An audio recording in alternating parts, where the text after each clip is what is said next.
Во стабилна состојба се 173 пациенти повредени од пожарот во Кочани, хоспитализирани во земјата и странство.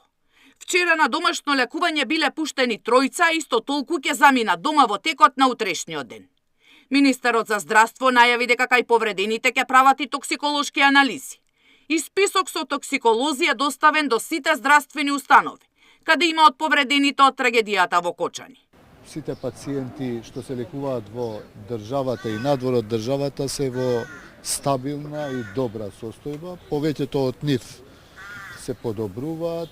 Од вкупно 20 што беа критични пациенти, сега денеска констатираме дека се 10 потешки пациенти кои што се повторно и тие се стабилни надвор од животна опасност. Денеска имаме повторно понуди од повеќе држави. Ќе видиме каква е состојбата на пациентите. Евентуално може максимум до 10 да се испратат, меѓутоа може би и не. Ќе видиме, ќе одлучиме повторно во состанок со колегите. Колку ќе трае процесот на лекување кај повредените, никој не знае и не може да се каже со сигурност. Специјалисти по пластична хирургија велат дека кај вакви изгореници за текот на третманот може да направат проценка по 7-миот ден. Се уште е рано да се прават проценки. Секако треба да се почека 7-миот ден као некоја прекретница, меѓутоа тоа не е строго косо нож пресечено.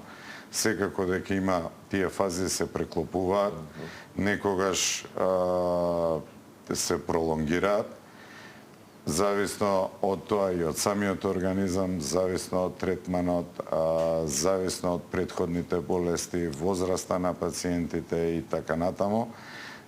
Така да сепак првичниот дел е 6-7 ден.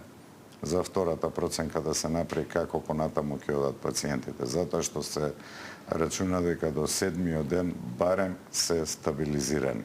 Во странски медицински центри 30 од повредените се хоспитализирани во Србија, од кои 10 на ВМА. 15 во Бугарија, 12 во Грција, 9 во Турција, како и во болници во Австрија, Словенија, Литванија, Белгија, Италија, Полска, Шведска, Турција. Сања Димитровска, Сител телевизија.